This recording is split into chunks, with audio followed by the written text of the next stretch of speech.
2007년 한 인기 있는 여배우가 새벽 4시에 자신의 홈피, 당시의 싸이월드를 말합니다. 이런 기도시를 올렸습니다. 하나님, 정말 얼마 만에 주님을 불러보는 것인지 모르겠습니다. 주님의 뜻을 헤아리지 못하는 저는 지금도 너무 당황스럽습니다. 주님 왜 저에게 이런 은혜를 주시는지, 제가 감히 받아도 되는 건지, 지난 날을 돌아보게 하시는 주님, 혹시 저를 기다리시는지, 혹시 못난 제가 아직도 보고 싶으신 건지, 혹시 저를 용서해 주시는 건지, 혹시 저를 달래 주시는 건지, 주님 안에서 은혜 받으며 찬양하며 기도하던 저를 상기시키는 주님, 제가 그랬었네요. 기쁨의 눈물을 흘리며 감사하고 그랬었네요. 이런 내용의 아주 은혜로운 그런 내용의 글이 올라와 있었습니다. 정말로 구구절절 은혜로운 시인 것 같아요. 그런데 새벽 5시경에 또 이런 글이 올라왔습니다. 복잡해서 죽을 것 같았다. 이유 없이 화가 나서 미칠 것 같았다. 멀미가 날 듯 속이 힘들다. 머리가 너무 아파 눈물이 났다. 이런 내용의 글이 올라왔습니다. 그리고 그 여배우는요, 다음날 숨진 채로 발견이 되었어요. 그녀가 바로 옥탑방 고양이로 유명세를 타고 있었던 탤런트 정다빈이었습니다.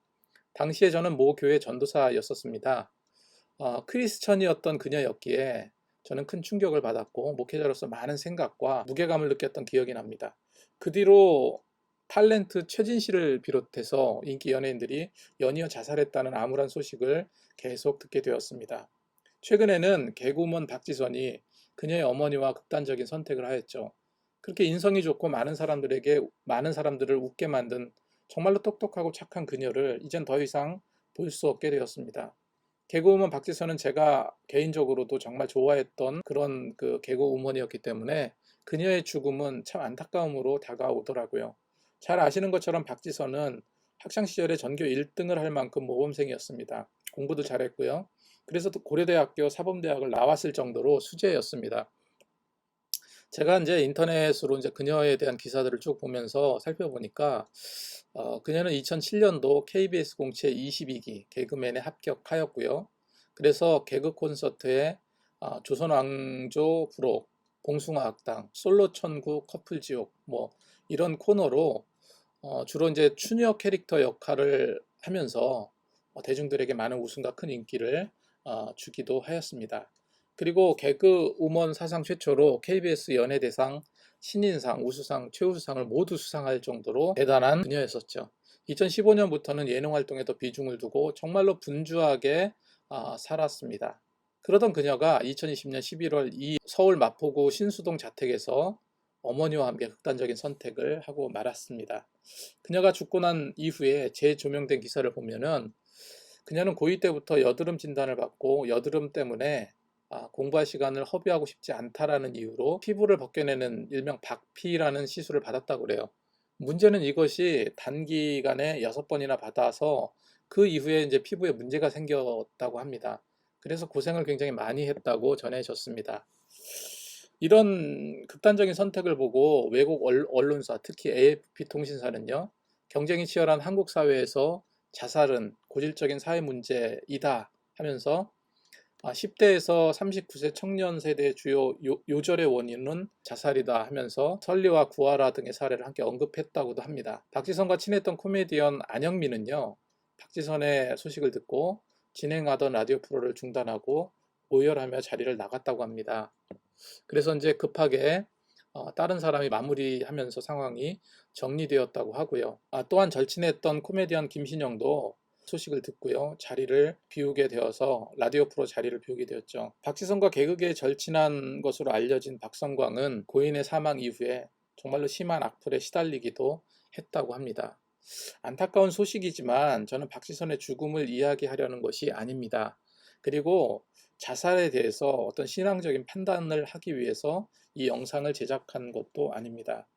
그녀의 안타까운 소식을 접하고 한동안 좀 침울했는데요. 삶에 지치고 힘들고 우울한 분들께 무언가 힘이 되고 용기가 되는 이야기를 좀 전해드리고 싶다는 생각이 들었습니다. 우리나라 출산율이 해마다 최저치를 경신하는 데 반해서 극단적인 선택으로 자살하는 사람들은요, 2000년대 이후 OECD 최고 수준을 기록하고 있다고 합니다. 그래서 자살률 세계 1위라는 불명예는요, 여전히 지금도 지속되고 있어요. 더 중요한 것이 무엇입니까? 바로 복균자라고 할 수 있는, 다시 말해서 자살 미수자는요, 자살자의 10배에서 20배 이상 된다고 하니 이게 그로 인한 극단적인 선택을 취한 자들이 얼마나 많은지 알 수 있는 거죠. 여러분, 자살은요, 성경적으로나 사회적으로 봐도 분명 옳지 않은 선택입니다. 하지만 우리는 많은 반문을 하고는 해요.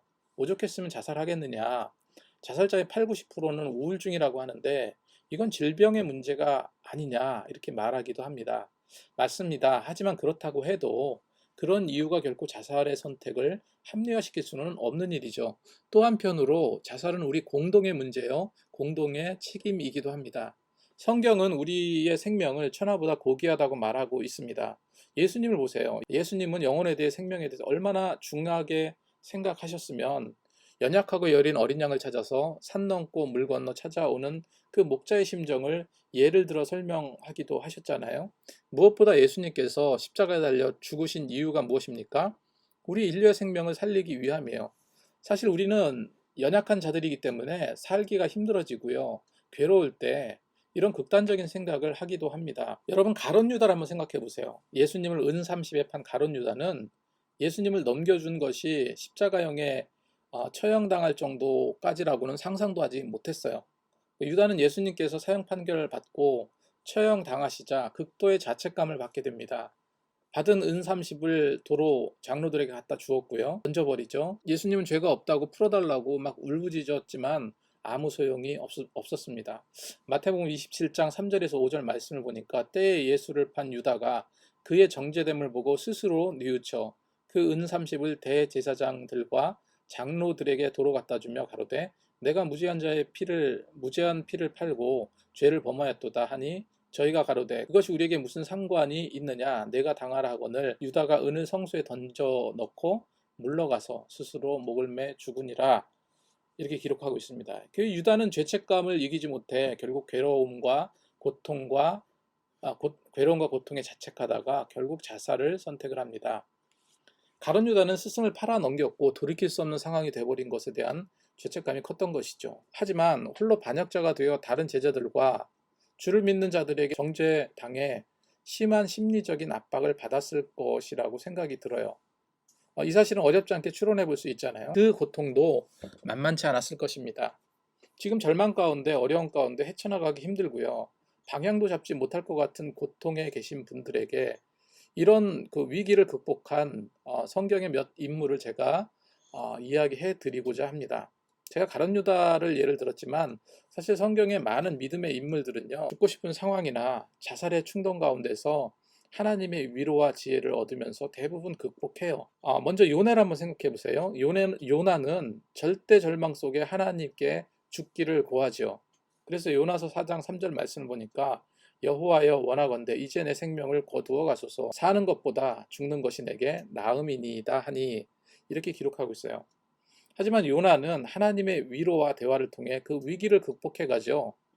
모세를 한번 생각해 보세요. 모세는 자기를 대적하는 이스라엘 백성들 때문에 힘들었습니다. 그래서 하나님께 죽고 싶다고 말해요. 그런데 지혜롭게 또 이런 어려움을 또 극복합니다. 극복의 방법이 무엇일까? 극복의 방법은 바로 하나님과의 소통이었어요. 하나님은 모든 것을 아시지만 우리가 어렵고 힘들 때 당신께 도움을 요청하기를 원하신다는 거죠. 우리가 잘 알고 있는 로마서 8장 26절 말씀을 보니까 이와 같이 성령도 우리의 연약함을 도우시나니 우리는 마땅히 기도할 바를 알지 못하나 오직 성령이 말할 수 없는 탄식으로 우리를 위하여 친히 간구하시느니라, 기록하고 있습니다. 제가 하나님과 소통이 중요하다고 말씀을 드렸는데 대선지자 엘리야가 그렇습니다. 엘리야는 잘 아시는 대로 용맹스러운 선지자였죠. 우상을 타파하고요, 특히 갈멜산에서 하늘에서 불이 떨어지게 해서 바알과 아세라 선지자들을 모두 죽여버리는 그런 용맹스러운 선지자였습니다.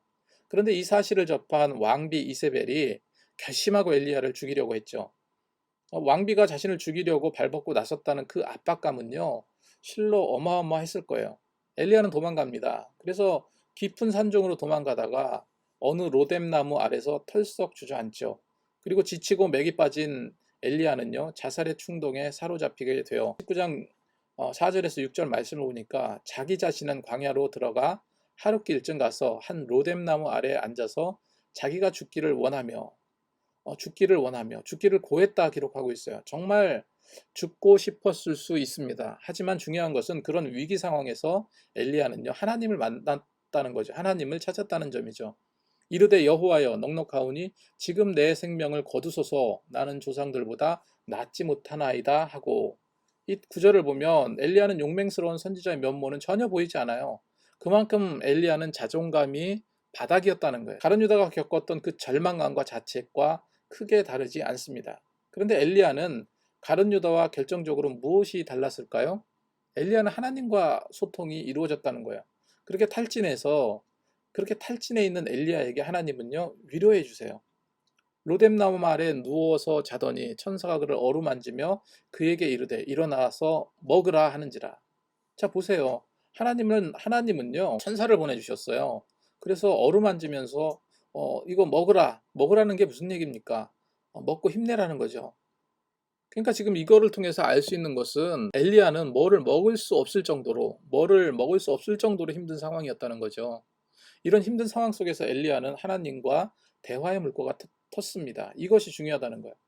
모든 자살 충동의 원인이 그렇듯 엘리야는요, 자신이 혼자라고 생각했습니다.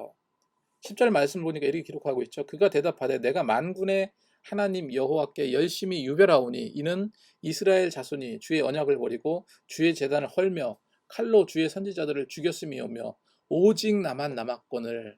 여기서 하나님께 고백하는 게 이거잖아요. 오직 나만 남았다. 그 참담한 현실 속에서 홀로 남았다는 그 두려움과 외로움.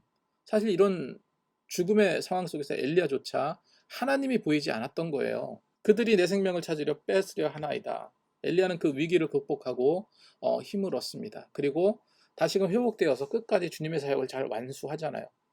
실제로 마음을 터놓고 이야기할 친구가 단 한 명만 있더라도 극단적인 선택은 쉽게 하지 않는다고 합니다. 서두에도 말씀드렸지만 자살자의 대부분이 우울증이 그 원인이라고 해요. 우울증의 원인은 너무나도 다양합니다. 어찌되었든 우울증은 치료의 문제입니다. 자살을 늘 마음속에 품을 만큼 심각하다면 이건 병원에 가서 정상적으로 의사의 진단을 받고 치료받는 것이 맞아요. 그것이 옳습니다. 병원 치료도 하나님이 주신 치료 방법이잖아요. 극단적인 선택을 하는 사람들은요, 죽기 전에 예고 같은 것을 가까운 가족이나 동료들에게 암시한다고 그러죠. 진정으로 고민이 무엇인지 공감하며 들어주는 것만으로도 극단적인 선택을 피할 수 있다고 합니다. 누구나 마찬가지지만 정말로 생각지 못한 어려움이 다가왔을 때, 그것을 극복할 힘도 없다고 느꼈을 때 심한 상실감과 우울감이 자살 충동을 일으키기도 합니다. 욥의 경우가 그래요. 욥의 경우. 욥은 정말 고난 극복의 대명사라고 할 수 있죠. 가장 처절한 고난을 접한 욥은요, 그 위기를 어떻게 극복했습니까? 누구라도 욥과 같은 상황을 맞이했다면 정말 어마어마한 고통을 이겨내지 못하고 심각한 우울증이나 트라우마에 시달렸을 거예요. 하지만 욥은 그 고통을 믿음으로 이겨냅니다. 욥은 사단의 공격으로 만신창이가 되죠. 자녀들도 죽고 재산들도 다 불타버리고 몸에는 심한 종기가 나서 기왓장으로 몸을 긁어야 할 정도로 처참했어요. 욥은 그 험난한 시험을 견뎌냈지만 그를 가장 힘들게 했던 거는요, 재산이 다 불타버린 것도, 그리고 약탈당한 것도, 자신의 몸에 종기가 나서 기왓장으로 긁는 그 처지도 아닐 거예요. 가장 힘든 거는 외로움이었습니다. 아내도 하나님을 저주하라고 폭언을 하며 떠나갑니다. 친구들은 위로하고 격려해야 할 텐데 내가 그렇게 힘든 건 다 내 잘못 때문이라면서 욥을 탓하죠. 욥은 지독한 외로움에 쌓여 있었습니다. 하지만 그런 상상하지 못할 어려움 속에서도 욥은요, 이것이 연단이라고 생각했습니다. 그래서 뭐라고 고백합니까? 나의 주 오직 그가 아시나니 나를 단련시킨 후에 나를 순금같이 나으리라. 이처럼 독한 생각이 어디 있습니까? 이런 상황에서 이런 말이 나올 수가 있습니까? 그러니까 욥이 대단한 인물이라는 거예요. 우리가 걸어가는 그 길에 이런 욥과 같은 시험이 없으리란 법이 없어요. 혼자 그 끝이 안 보이는 길을 걷는 건 외롭고 탈진하기 쉽습니다. 욥과 같이 독하지 않은 사람들은 그냥 다 픽픽 쓰러지고 넘어지고 좌절할 겁니다. 인간을 고독하게 하는 건 나 홀로 남았다는 그 외로움이에요. 이것이 세상 살아가는데 맥 빠지게 합니다. 지치게 해요. 그래서 우리는 때로는 위로자로, 때로는 격려자로 기쁨을 나누고 슬픔을 나누는 그런 동행자가 필요하다는 겁니다. 극단적인 생각에 사로잡혀 계신 분들 중에 상당수는요, 과거 엄청난 충격적인 사건을 경험한 후 그 트라우마가 그를 괴롭히는 경우가 많다고 그러죠. 저는 가장 큰 트라우마를 겪었던 성경 인물을 꼽으라면은 주저없이 요셉이라고 말하고 싶어요. 그는 형들에 의해서 생매장 당할 뻔하죠. 여러분 가만히 한번 생각해 보세요. 생매장 당할 뻔한 그때 요셉은요, 불과 17살의 청소년이었어요. 살려달라고 울부짖을 때 형들은 구덩이에 갇힌 요셉을 보면서 희롱의 말을 하고요, 태연스럽게 둘러앉아서 도시락을 까먹어요. 이런 충격적인 기억은요, 정말로 평생 지워지지 않았을 겁니다. 하지만 그런 형들을 용서하고 다시 가족으로 회복하는 모습을 보게 됐잖아요. 그럴 수 있었던 이유는 구덩이에 생매장 당할 뻔한 사건 역시 하나님께서 자신을 위해 이루실 과정의 한 부분으로 여겼다는 거죠. 그렇기 때문에 요셉은 하나님의 긍휼과 사랑으로 형들을 용서할 수 있었던 것입니다. 다윗도 자기의 아들 압살롬에 의해서 반역을 당합니다. 그 트라우마도 어마어마했을 거예요. 보통 사람이 그런 트라우마가 있다면 평생 발목을 잡았을 것입니다. 그래서 제가 말씀드리고 싶은 것은 하나님과 끊임없는 소통이 필요하다는 거예요. 물론 이와 마찬가지로 내 주변에 마음 터놓고 이야기할 사람, 서로의 아픔까지도 공감해 줄 수 있는 그런 친구들을 많이 만들어야 합니다. 예전에 제가 CF TV 광고 중에서 정말로 감동적인 광고가 하나가 기억이 나요. 제가 그 CF를 보고 눈물을 흘렸는데, 그 암에 걸린 친구가 항암 치료를 받고 힘들게 항암 치료를 받고 이러다 보니까 머리털이 다 빠졌어요. 그녀의 절친한 친구가 그 친구를 위해서 똑같이 머리를 팍팍 밀었던, 그리고 그것을 보여주는, 지금 이렇게 말하는 가운데서 제가 굉장히 마음에 어떤 감동이 옵니다. 그런 CF가 기억이 납니다. 여러분, 공감은요, 서로가 서로를 공감한다는 것은 최고의 치료제예요. 함께 공감할 많은 인생의 동반자들을 많이 만드는 것도 중요한 것 같습니다. 케네디 대통령이 이런 말을 했다고 그래요.